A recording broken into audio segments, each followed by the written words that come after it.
Welcome to psychology Lakshmi Ganesh YouTube channel.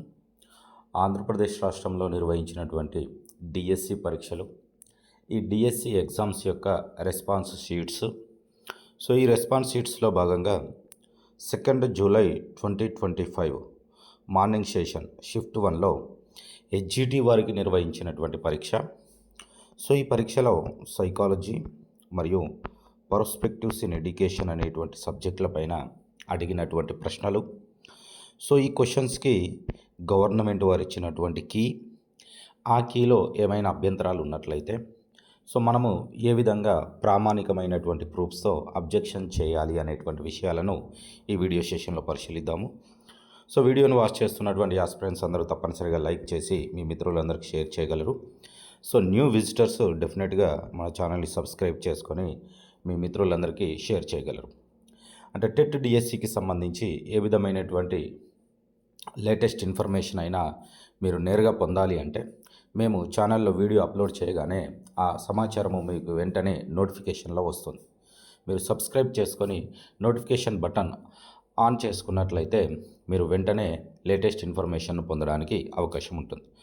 Let's begin the video session. 2 July shift 1 morning సెషన్లోని పరీక్ష. ఇందులో section 1 కంప్లీట్గా GK and current అఫైర్స్కు సంబంధించినటువంటి అంశాలు. మనము పర్స్పెక్టివ్స్ ఇన్ ఎడ్యుకేషన్ సైకాలజీ విభాగాలను పరిశీలిద్దాము.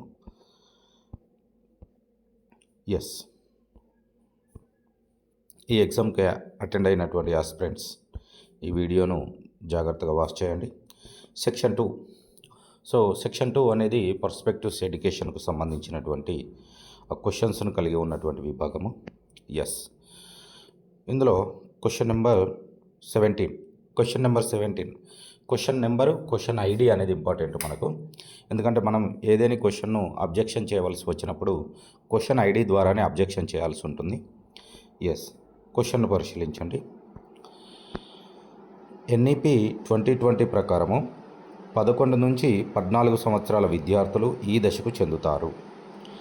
మనకు ఎన్ఈపి 2020 యొక్క ఎడ్యుకేషనల్ స్ట్రక్చర్ను పరిశీలిస్తే 5+3+3+4. ఇక్కడ 5 అంటే 3 to 8 years, ఇక్కడ 3 అంటే 8 to 11 years, ఇక్కడ 3 అంటే 11 to 14 years, ఇక్కడ 4 అంటే 14 to 18 years. మనకు 11 to 14 years ఇచ్చారు.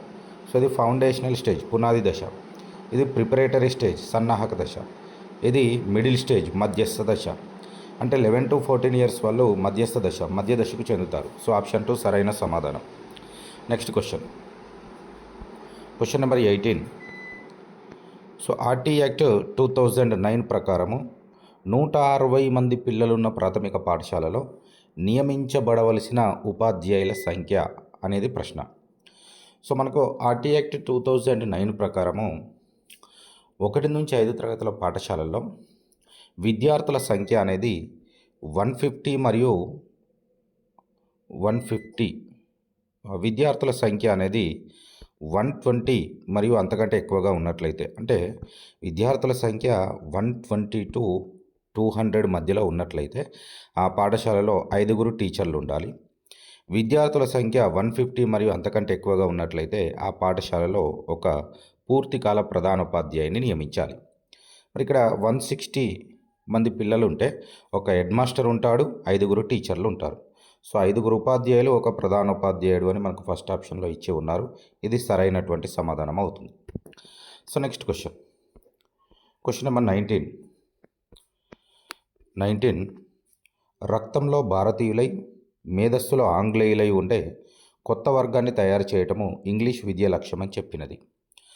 రక్తంలో, వర్ణంలో మాత్రమే భారతీయులై ఆలోచనల్లో, అభిరుచుల్లో ఆంగ్లేయులు అనేటువంటి 3వ పౌర సమాజాన్ని తయారు చేయాలి అంటాడు లార్డ్ మెకాలే. ఆప్షన్ 3 సరైనటువంటి సమాధానం. Next question number 20. శిశు వికాసము సహజ అవసరాలను అనుసరించి జరగాలని సూచించే విద్యావాదం. సహజ అవసరాలు. ఇక్కడ సహజ అవసరాలు అనేటువంటి పదాన్ని ఉపయోగించడం జరిగింది. దీని గురించి తెలియజేసినటువంటి వాదం ఏమిటి అంటే ప్రాగ్మాటిజం. సో అది ఆ వ్యవహారిక సత్తావాదం, జాన్ డ్యూయికి సంబంధించినటువంటి వాదము. సో ఆప్షన్ 1 అనేది సరైనటువంటి సమాధానం. నెక్స్ట్ క్వశ్చన్, ఆర్టీఈ యాక్ట్ 2009 ఉచిత నిర్బంధ విద్యా హక్కు చట్టం 2009లోని ఈ సెక్షన్ ఉపాధ్యాయులను బోధనేతర పనులకు ఉపయోగించడాన్ని నిషేధించినది. So direct question. సో ఇందులో సెక్షన్ 27 ఉపాధ్యాయులను డిప్యూటేషన్పై బోధనేతర పనులకు పంపరాదు అనేటువంటి అంశాన్ని తెలియజేస్తుంది. 27 option 2 correct. Next question number 22. So గ్రంథాలు రచయితలకు సంబంధించి అడిగినటువంటి ప్రశ్న. సో ఇక్కడ సోషల్ కాంట్రాక్ట్, సో ఇది మీకు సిలబస్లో లేదు అనుకోవడానికి లేదు. ఎందుకంటే మనకు పర్స్పెక్టివ్స్ ఇన్ ఎడ్యుకేషన్లో ఫస్ట్ చాప్టర్లో కొంచెం ఫిలాసఫీకి సంబంధించినటువంటి అంశాలు ఉన్నవి. సో ఇది అక్కడి నుంచి అడిగినటువంటి ప్రశ్న. సో ఇది మీ సిలబస్లోని అంశమే. Social contract. సో ఒకసారి చూడండి, సోషల్ కాంట్రాక్ట్ మనందరికీ తెలిసిందే. సోషల్ కాంట్రాక్ట్ అనేటువంటి పుస్తకాన్ని రూసో రచించడం జరిగింది. ఓకే, అది రూసో యొక్క గ్రంథము. తర్వాత ఈ స్కూల్ ఆఫ్ టుమారో అనేటువంటి పుస్తకం ఏదైతే ఉందో దీన్ని జాన్ డ్యూయి రచించారు. అంటే 1C 3B అనేది కరెక్ట్ అవుతుంది. సోషియాలజీ అండ్ ఎడ్యుకేషన్ అనే పుస్తకాన్ని ఆర్జే స్టాల్కాఫ్ అనేటువంటి విద్యావేత్త రచించారు. సో కాబట్టి 1C, తర్వాత 3B, 4D మనకు 4th ఆప్షన్లో కనిపిస్తుంది చూడండి. సో 4th ఆప్షన్ అనేది ఈ క్వశ్చన్కు సరైనటువంటి సమాధానం అవుతుంది. సో గవర్నమెంట్ వారికి కూడా 4th ఆప్షన్గానే ఉంది. నెక్స్ట్ క్వశ్చన్, మంచి చెడుల మధ్య తారతమ్యాన్ని తెలిపేవే విలువలు అని తెలిపినది. సో విలువలు అంటేనే మీరు మోరిస్ అనేటువంటి విద్యావేత్తను గుర్తుంచుకోవాలి. So Charles Morris. So option 3 సరైనటువంటి సమాధానం. Next question number 24. నవోదయ విద్యాలయ పథకం ఈ పంచవర్ష ప్రణాళిక కాలంలో ప్రారంభించబడింది. సో ఇక్కడ చాలా లాజికల్గా క్వశ్చన్ చేశాడు. మనకు నేషనల్ ఎడ్యుకేషన్ పాలసీ 1986 1986 జాతీయ విద్యా విధానం వారి యొక్క సిఫార్సుల మేరకు 1987లో మనకు నవోదయ విద్యాలయ సంఘటన అంటే నవోదయ విద్యాలయాలు అనేవి ప్రారంభం కావడం జరిగింది.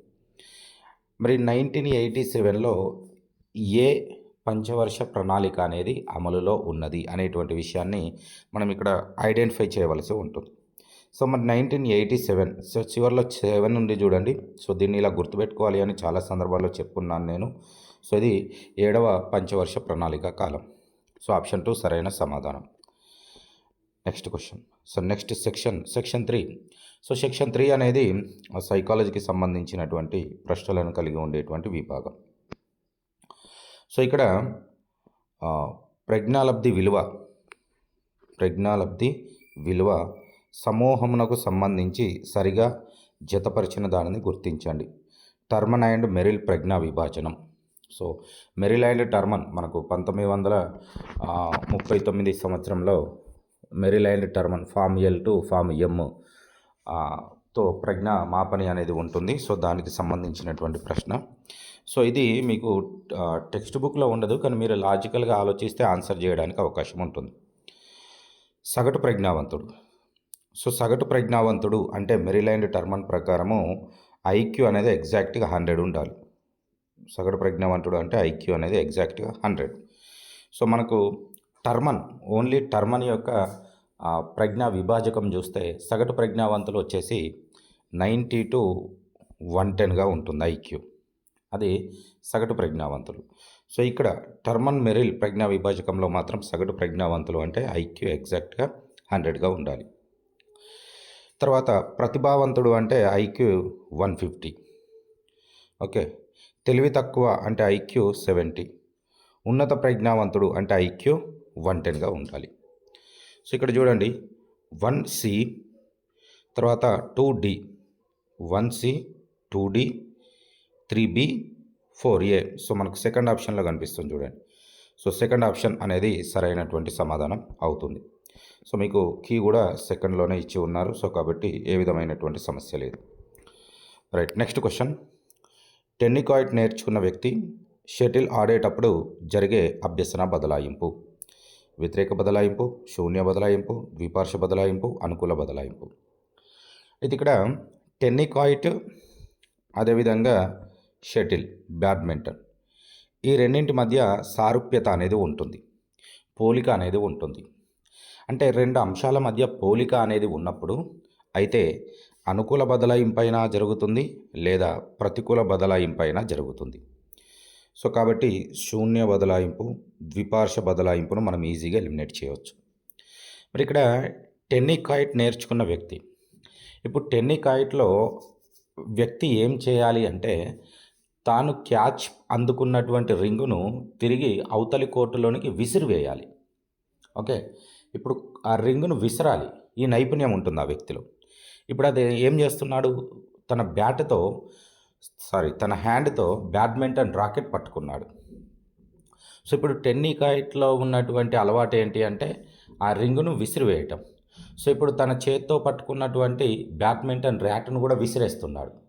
అంటే ఏమవుతుంది, ఇక్కడ అలవాట్లో పొరపాటు అనేది జరుగుతుంది. సో ఈ అలవాట్లో పొరపాటును గురించి, ఆ అలవాట్లో పొరపాటు అనేటువంటి సామెతలో ఇమిడి ఉన్నటువంటి బదలాయింపు ఏంటి అంటే వ్యతిరేక బదలాయింపు. సో కాబట్టి ఈ క్వశ్చన్కు వ్యతిరేక బదలాయింపు అనేది సరైన సమాధానం అవుతుంది.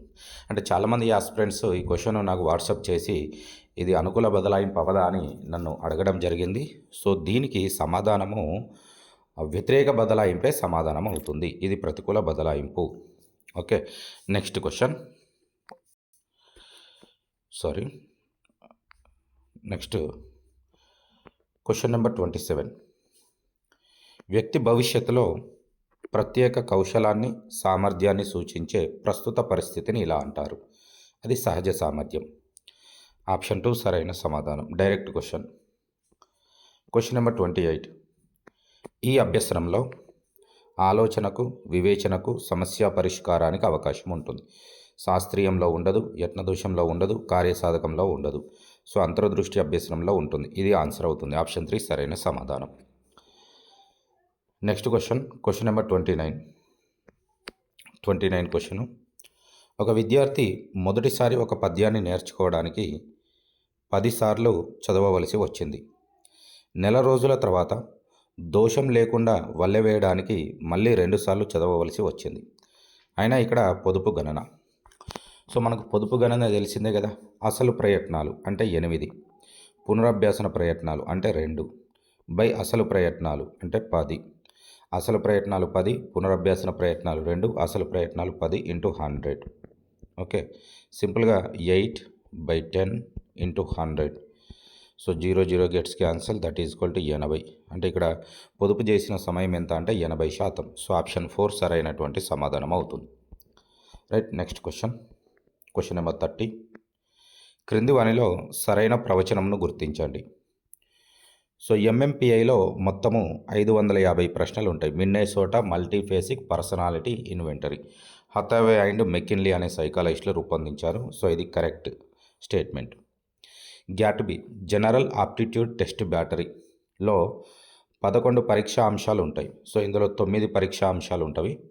సో ఇది బి స్టేట్మెంట్ అనేది రాంగ్ ఉంది. సో కాబట్టి ఏ సరైనది, బి సరికానిది. సో ఆప్షన్ 3లో కనిపిస్తుంది. ఆప్షన్ 3 సరైనటువంటి సమాధానం. Yes, next question number 31. రక్షక తంత్రం అనేవి అని మనకు 2 స్టేట్మెంట్ ఇచ్చారు. మనిషి తక్షణం సర్దుబాటు చేసుకోవడం ద్వారా అహాన్ని పరిరక్షిస్తుంది. సో రక్షక తంత్రాలు వ్యక్తి యొక్క అహాన్ని రక్షిస్తాయి. ఇది సరైనటువంటి స్టేట్మెంట్. వ్యక్తి వ్యాకులతను తగ్గించడం ద్వారా మూర్తిమత్వము చిన్నాభిన్నం కాకుండా కాపాడతాయి. ఎస్, ఇది కూడా సరైనదే. వ్యక్తి కుంటనం వలన, వ్యాకులతల వలన ఏర్పడేటువంటి ముప్పు నుండి తన యొక్క అహాన్ని రక్షించుకోవడం కోసము వ్యక్తి ఉపయోగించేటువంటి టెక్నికే రక్షక తంత్రాలు. సో కాబట్టి ఎస్ స్టేట్మెంటు అదేవిధంగా ఆర్ స్టేట్మెంట్ 2 సరైనవే. ఆప్షన్ చూడండి, ఎస్ మాత్రమే నిజం, ఆర్ నిజం కాదు అన్నాడు. నో, ఎస్ఆర్ రెండు నిజమే, కానీ ఒకదానితో ఒకటి సంబంధం లేదు అన్నాడు. సో ఇక్కడ ఈ రెండింటికి సంబంధం ఉంటుంది. వ్యక్తి అహం అనేది పరిరక్షించబడినప్పుడే మూర్తిమత్వం చిన్నాభిన్నం కాకుండా కాపాడుకోవడం సాధ్యమవుతుంది. సో కాబట్టి ఈ సంబంధం ఉంది ఆ రెండింటి మధ్యన. సో ఆప్షన్ 4 అనేది సరైనటువంటి సమాధానం అవుతుంది. Option 4. So yes. Next question number 32. వ్యక్తిలోని అంతర్గత సామర్థ్యాలు వయస్సుతో పాటు వికసించడాన్ని ఇలా అంటారు. మనకు జన్మతః సంక్రమించిన సామర్థ్యాలు ఎలాంటి శిక్షణ లేకుండా క్రమంగా వయస్సుతో పాటు అభివృద్ధి చెందడాన్ని పరిపక్వత అంటాం, పరిణతి అంటాం, మెచ్యూరిటీ అంటాం, మెచ్యురేషన్ అంటాం. ఆప్షన్ 2 సరైన సమాధానం. Next question number 33. ఒక అమ్మాయికి తన అభిరుచులు మరియు సామర్థ్యాల గురించిన అవగాహన ఉంది. దాన్ని దృష్టిలో ఉంచుకొని ఆమె ఫ్యాషన్ డిజైనింగ్ ఉద్యోగాన్ని ఎంచుకుంది. ఇది ఆమెకు గల ఈ ప్రజ్ఞను సూచిస్తుంది. ఇప్పుడు మన అభిరుచులు ఏంటో, మన సామర్థ్యాలు ఏంటో, మన బలాలేంటో, మన బలహీనతలు ఏంటో మనకు తెలిసి ఉండి, మనం ఏ రంగంలో సామర్థ్యాలను బలాలను కలిగి ఉన్నామో ఆ రంగాన్ని ఎన్నుకోవడంలో మనలో గల ప్రజ్ఞ ఏమిటి అంటే ఇంట్రా పర్సనల్ ఇంటెలిజెన్స్, వ్యక్తి అంతర్గత ప్రజ్ఞ. ఈ ప్రజ్ఞను కలిగి ఉన్నటువంటి వ్యక్తులనే సెల్ఫ్ స్మార్ట్ అంటాం, స్వీయ నేర్పరులు అంటాం. సో ఆప్షన్ 1 సరైనటువంటి సమాధానం. Next question number 34. అభ్యసన ప్రక్రియలో పిల్లవాడు తన అభ్యసనంలో అభివృద్ధి చూపించని తాత్కాలిక స్థితి. అంటే అభ్యసన రేటు ఇలా ఉందనుకోండి, అభ్యసన రేటు. సో ఇక్కడ అభ్యసన రేటులో అభివృద్ధి అనేది జరగడం లేదు, అంటే అభ్యసనం ఆగిపోయింది. అభ్యసనం ఆగిపోయినదా అనేటువంటి భావనను కలిగించేటువంటి దశ ఏమిటి అంటే పీఠభూమి దశ. సో ఆప్షన్ 2 సరైనటువంటి సమాధానం. Next question number 35. ఒక అబ్బాయి 10వ తరగతి పరీక్షలు రాస్తున్నాడు. అతడు తన స్నేహితుని నుంచి ఒక సమాధానాన్ని కాపీ కొట్టాలనుకున్నాడు, కానీ అది తప్పు అని అతని అంతరాత్మ హెచ్చరించింది. చివరికి కాపీ కొట్టలేదు. ఈ చర్యను నిర్దేశించేటువంటి అంశం ఏంటి అంటే అధ్యాహం అంటే సూపర్ ఈగో ఆదర్శ సూత్రంపై ఆధారపడి పనిచేస్తుంది, నైతిక సూత్రంపై ఆధారపడి పనిచేస్తుంది. ఎవరిలో అయితే ఈ నైతికత అనేది ఉంటుందో సో వారు నైతిక విలువలు, సూపర్ ఈగో ఉంటుందో నైతిక విలువల్ని పాటిస్తారు. సో ఆప్షన్ 2 సరైనటువంటి సమాధానము. రైట్.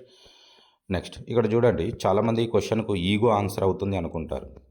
సో ఈగో అంటే ఏమిటి అని అంటే ఇక్కడ అంతరాత్మ చెప్పింది కాబట్టి వ్యక్తి తప్పు చేయకుండా ఉన్నాడు. మరి అంతరాత్మ కాకుండా ఇతరులు దండిస్తారనో, ఇతరులు శిక్షిస్తారనో, ఇతరులు నిందిస్తారో అనేటువంటి ఫీలింగ్స్తో తప్పు చేయకుండా ఉంటే అది ఈగో అవుతుంది. సో ఇక్కడ అంతరాత్మని మెన్షన్ చేసినందుకు ఇది అధ్యాహం, సూపర్ ఈగో అనేది అవుతుంది. So next question number 36. కుక్కను చూసిన అనుభవం ఉన్న పిల్లవాడు పిల్లిని చూసి దానిని కూడా కుక్క అని పిలిచాడు. ఇక్కడ పిల్లవాడు ఉపయోగించిన సంజ్ఞానాత్మక ప్రక్రియ. ఇది డైరెక్ట్ క్వశ్చన్, సాంశీకరణం, పియాజే యొక్క సిద్ధాంతంలో వచ్చేటువంటి అంశం. ఆప్షన్ 1 సరైనది. So next question number 37. ఒక వ్యక్తి ఆమోదయోగ్యం కాని ప్రేరేపణలను లేదా భావోద్వేగాలను సామాజికంగా ఆమోదయోగ్యమైన క్రియల వైపుకు కేంద్రీకరించడం. ఇది ఉదత్తీకరణ అనేటువంటి రక్షక తంత్రం, సబ్లిమేషన్. అంటే సమాజం వేటినైతే యాక్సెప్ట్ చేయదో వాటిని సమాజం యాక్సెప్ట్ చేసే విధముగా మార్చి వ్యక్తం చేయాలి. సో అది sublimation. Next question number 38. Teacher దగ్గర మెప్పు పొందాలనే ఉద్దేశంతో. సో ఇక్కడితో మనకు ఆన్సర్ వచ్చేస్తుంది జస్ట్ ఈ స్టేట్మెంట్తోనే. ఒక అమ్మాయి ఇంటి పని చేస్తుంది. సో ఇప్పుడు ఆ అమ్మాయి ఏ దశలో ఉంటుంది అంటే మంచి బాలుడు లేదా మంచి బాలిక నీతి. సో 3వ దశలో ఉంటుంది. సో ఆప్షన్ 2 సరైనటువంటి సమాధానం. Next question number 39.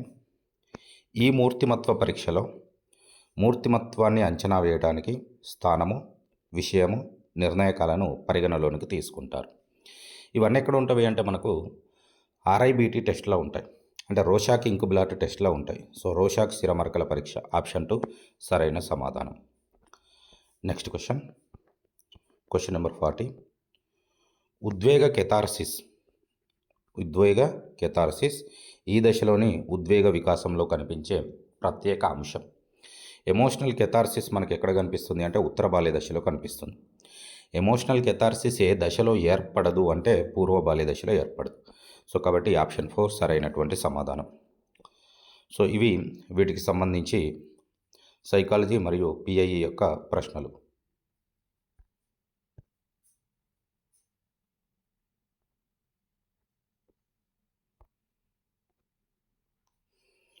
Okay. So July 2, 2025 shift 2 afternoon సెషన్లో నిర్వహించినటువంటి ఎస్జిటి పరీక్ష. సో ఈ పరీక్షలోని సైకాలజీ మరియు పిఐఈ విభాగంలో గల ప్రశ్నలను పరిశీలిద్దాము. సో కీలో ఏమైనా అబ్జెక్షన్స్ ఉన్నట్లయితే నేను మీ దృష్టికి తీసుకుని వస్తాను. సో మీరు అబ్జెక్షన్ చేయడం ద్వారా అరమార్కు సాధించిన అరమార్కు మిమ్మలను రేపొద్దున భవిష్యత్తులో ఉద్యోగంలో నిలబెడుతుంది. సో కాబట్టి యూటిలైజ్ చేసుకోగలరు. సో డెఫినెట్గా వీడియోని వాచ్ చేస్తున్నటువంటి ఆస్పిరెంట్స్ అందరూ తప్పనిసరిగా లైక్ చేయండి, షేర్ చేయండి. న్యూ విజిటర్స్ డెఫినెట్గా సబ్స్క్రైబ్ చేసుకోండి. సో మీరు ఇచ్చేటువంటి లైక్ అనేది చాలా మోటివేషన్గా ఉంటుంది. సో మేము ఇలాంటి మరెన్నో వీడియోలు చేయడానికి అవకాశం ఉంటుంది. సో మీకు ఏ విధమైనటువంటి అభ్యంతరం ఉన్నా సో నా కామెంట్ సెక్షన్ ద్వారా తెలియజేయండి. సో డెఫినెట్గా నేను మీకు కావాల్సినటువంటి సమాచారాన్ని అందిస్తాను. సో ఇప్పటి వరకు చాలామంది యాస్పిరెంట్స్ నాకు వాట్సాప్ ద్వారా వారి యొక్క హాల్ టికెట్ నెంబరు, నాకు కావలసినటువంటి డీటెయిల్స్ పంపించడం జరిగింది. కొన్ని క్వశ్చన్స్కి నేను స్వయంగా అబ్జెక్షన్ పెట్టి ఉన్నాను. సో కాబట్టి మీరు ఎవరు వరీ కావాల్సినటువంటి అవసరం లేదు. నేను అందరికీ రెస్పాండ్ కాలేకపోయినా సో ఒక క్వశ్చన్కి అంటే అబ్జెక్షన్ తప్పనిసరిగా పెట్టాల్సినటువంటి ప్రతి క్వశ్చన్కు ఇప్పటికే అబ్జెక్షన్ చేసి ఉన్నాము.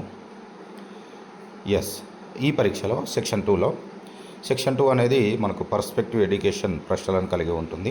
So let's begin this sessions video.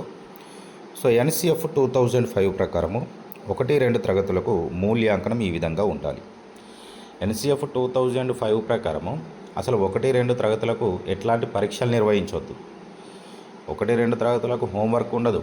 1-2 తరగతులకు పరీక్షలు కూడా నిర్వహించవద్దు.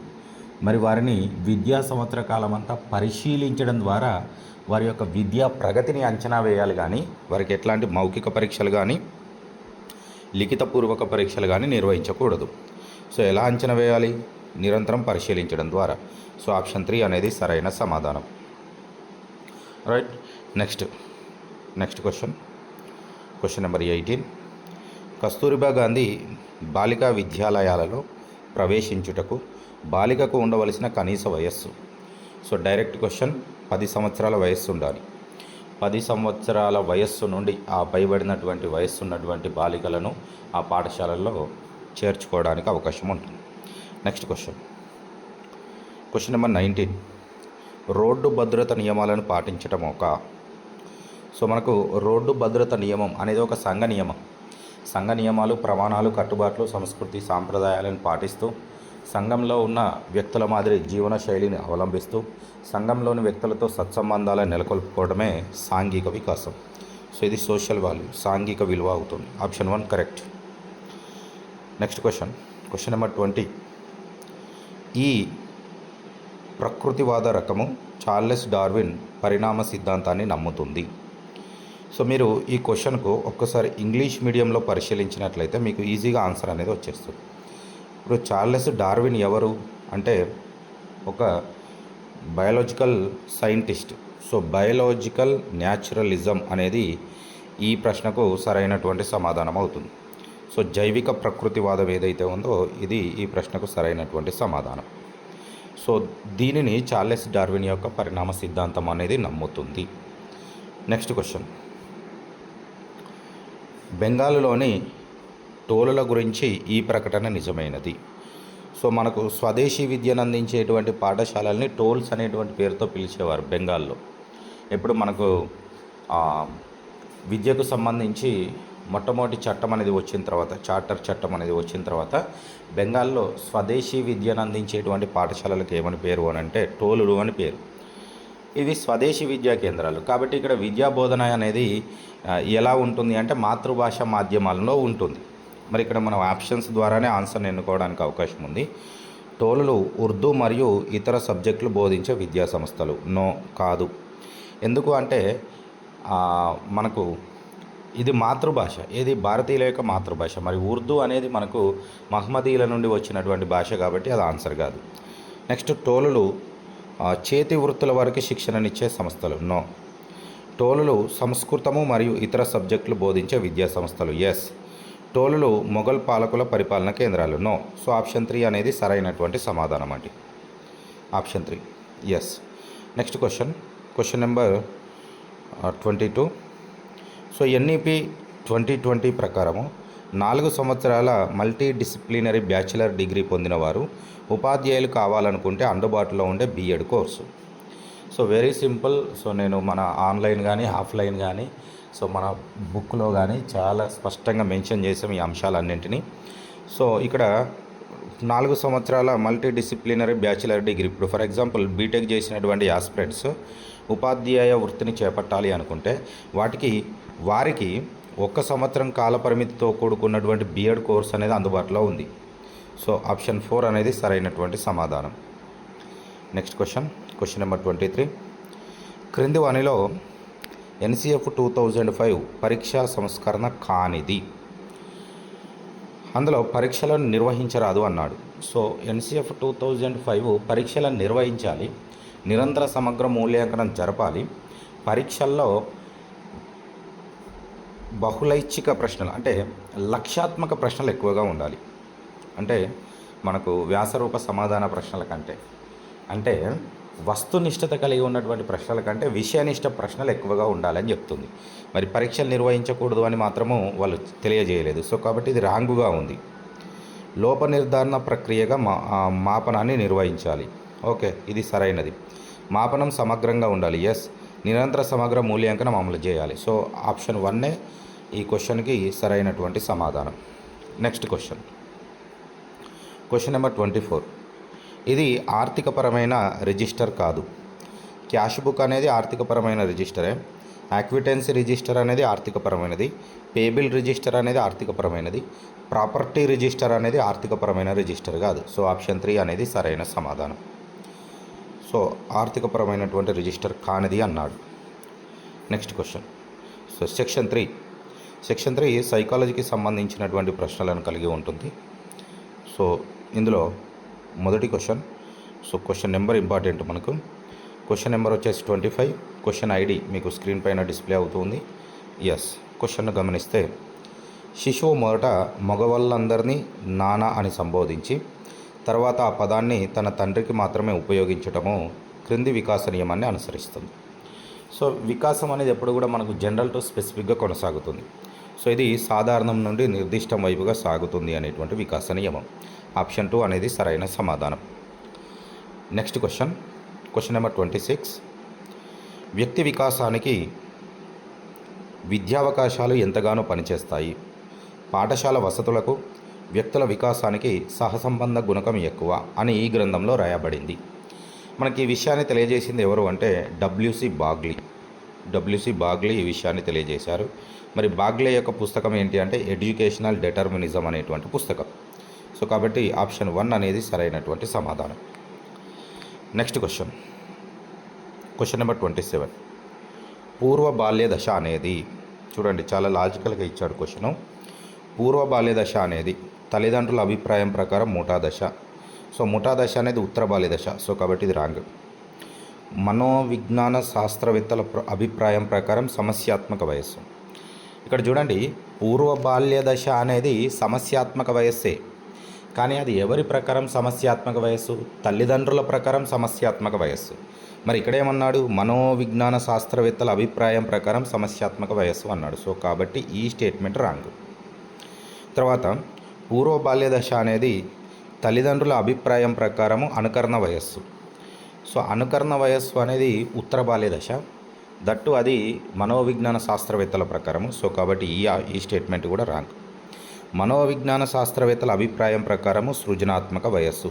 సో ఇక్కడ ఇచ్చినటువంటి 4 ఆప్షన్స్లో 4th ఆప్షన్ మాత్రమే పర్ఫెక్ట్గా ఉంది. సో కాబట్టి ఈ క్వశ్చన్కు ఆప్షన్ 4 అనేది సరైనటువంటి సమాధానం అవుతుంది. Option 4. Yes. Next question number 28. సాంఘిక వికాసం గురించి సరైన ప్రకటనను గుర్తించండి. సొరెన్సన్ ప్రకారము సాంఘిక సంబంధాలలో పరిపక్వతను సాధించటము సాంఘిక వికాసము. సో సాంఘిక సంబంధాలలో పరిపక్వతను సాధించడమే సాంఘిక వికాసం అని హర్లాక్ చెప్పారు. సో కాబట్టి ఇది రాంగ్. హర్లాక్ ప్రకారం ఇతరులతో సమర్థవంతంగా పనిచేయడం సాంఘిక వికాసం అని చెప్పింది సొరెన్సన్. సో కాబట్టి ఇది రాంగ్. గ్యారెట్ ప్రకారము జైవిక వ్యక్తి మానవత్వం గల వ్యక్తిగా మారటం సాంఘిక వికాసం. ఇది కరెక్ట్. తర్వాత మేక్ హైవర్ ప్రకారము ఇతరులతో సఖ్యతతో ఉండటము సాంఘిక వికాసము. సో ఇది రాంగ్ అండి. 4th స్టేట్మెంట్ కూడా రాంగ్. సో ఆప్షన్ 3 అనేది సరైనటువంటి సమాధానం అవుతుంది. Next question number 29. జీవం లేని వస్తువులకు జీవాన్ని ఆపాదించడము సర్వాత్మవాదము ఎనిమిజం. ఆప్షన్ 3 సరైనటువంటి సమాధానం. Next question number 30. క్రింది వానిలో సరైన ప్రకటనను గుర్తించండి అనేది ప్రశ్న. ఎస్. శ్రీనివాస రామానుజన్ గణితంలో మేధావి, కానీ ఆంగ్లం రాదు, కావున అతనిలో వ్యక్త్యంతర భేదాలు ఉన్నాయి. నో, ఇది వ్యక్తి అంతర్గత భేదం. సో కాబట్టి ఎస్ స్టేట్మెంట్ రాంగ్. ఇద్దరు అన్నదమ్ములు ఒకే కుటుంబానికి చెందినప్పటికీ అన్న బాగా చదవగలిగితే తమ్ముడు బాగా రాయగలడు, కావున వారిలో వ్యక్తి అంతర్గత భేదాలు ఉన్నాయి. నో, ఇది వ్యక్తి అంతర భేదం అవుతుంది. సో రెండు రాంగే. సో ఎస్ అబద్ధం ఆర్ అబద్ధం, ఎస్ అబద్ధం ఆర్ అబద్ధం. సో మనకు 4th ఆప్షన్లో కనిపిస్తుంది చూడండి, ఎస్ఆర్లు 2 అబద్ధం. సో ఆప్షన్ 4 సరైన సమాధానం. ఎస్. Question number 31. వల్లాస్ ప్రకారం, గ్రహం వల్లాస్ ప్రకారం సరైన ప్రకటనను గుర్తించండి. గ్రహం వల్లాస్ సృజనాత్మకత పైన ప్రయోగాలు చేసినటువంటి సైకాలజిస్ట్. అంతర్దృష్టి దశలో సృజనాత్మకత ఒక్కసారిగా స్ఫురిస్తుంది. మనకు అంతర్దృష్టి అంటేనే హఠాత్తుగా సమస్య పరిష్కారం రావటం, మెరుపు లాంటి ఆలోచనలు. సో కాబట్టి హెచ్ స్టేట్మెంట్ అనేది కరెక్ట్. నిరూపణ దశలో సృజనాత్మకత విషయాన్ని మూల్యాంకనం చేస్తారు. అంతే, మనకు సృజనాత్మకత అంటే ఉత్పత్తి ప్లస్ ఉపయోగం. ఓకే. సో ఇప్పుడు మనకు ఒక కొత్త విషయాన్ని మనం కనుగొన్నప్పుడు ఆ కొత్త విషయం ఎలా ఉండాలి అంటే ఆ ప్రజల యొక్క వాడుకకు ఉపయోగకరంగా ఉండాలి. అంటే మనం దాన్ని నిరూపణంలో ఏం చేయాలి అంటే మూల్యాంకనం చేస్తాం. సో ఎస్ స్టేట్మెంట్ కూడా కరెక్ట్. సో హెచ్ ఎస్ 2 కరెక్టే. సో ఆప్షన్ 3లో కనిపిస్తుంది చూడండి, ఆప్షన్ 3 సరైన సమాధానం. Yes. Next question number 32. Raven's standards progressive matrices పరీక్ష. సో ఈ పరీక్ష ఒక సామూహిక పరీక్ష, ఈ పరీక్ష ఒక అశాబ్దిక పరీక్ష, ఈ పరీక్ష ఒక నిష్పాదన పరీక్ష, ఈ పరీక్ష ఒక పేపర్ పెన్సిల్ పరీక్ష. ఇది అశాబ్దిక అయినప్పటికీ పేపర్ పెన్సిల్ అవుతుంది. ఇది ఒక శక్తివంతమైన పరీక్ష. సో ఇక చూడండి జాగ్రత్తగా, ఇది అశాబ్దిక పరీక్ష, సామూహిక పరీక్ష, పేపర్ పెన్సిల్ పరీక్ష. సో ఫస్ట్ ఆప్షన్లోనే అన్నీ కనిపిస్తున్నాయి మనకు. సో ఆప్షన్ 1 సరైనటువంటి సమాధానం. Next question number 33. క్రింది వానిలో సరైన ప్రకటన కానిది. ఒక వ్యక్తి ప్రస్తుత స్థితిని సూచించేది సామర్థ్యం, ఎస్. వ్యక్తి గతాన్ని సూచించేది సాధన, వ్యక్తి భవిష్యత్ స్థితిని సూచించేది సహజ సామర్థ్యం. ఆ 3 సరైనవే. స్టాన్లీ హాల్ వైఖరి మాపనిని రూపొందించాడు. స్టాన్లీ హాల్ పిల్లల యొక్క రీక్రియేషన్కు సంబంధించి అభిరుచి మాపనులను రూపొందించారు. సో కాబట్టి 4th స్టేట్మెంట్ రాంగ్గా ఉంది. సో రాంగ్గా ఉన్నదాన్ని గుర్తించండి అన్నాడు కాబట్టి మనకు 4th కరెక్ట్ ఆన్సర్ అవుతుంది. ఆప్షన్ 4 సరైనటువంటి సమాధానం. Next question number 34. క్రింది వానిలో సరికాని జత. క్రెష్మర్ జర్మనీ, ఓకే. స్పాంజర్ కూడా జర్మనీ, స్విట్జర్లాండ్ అని ఇచ్చాడు, wrong. Hippocrates Greek, Sheldon USA, correct. So option 2 అనేది ఆన్సర్ అవుతుంది. Next question number 35. క్రింది వానిలో సిరామర్కల పరీక్షకు సంబంధించి సరికానిది.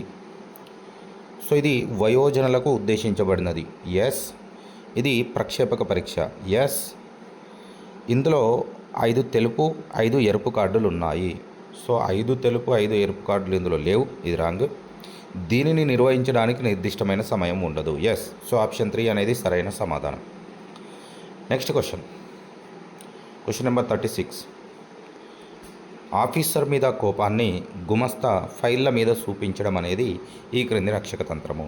సో అదేమవుతుంది? విస్థాపనం, డిస్ప్లేస్మెంట్. సో ఆప్షన్ 4 సరైన సమాధానం.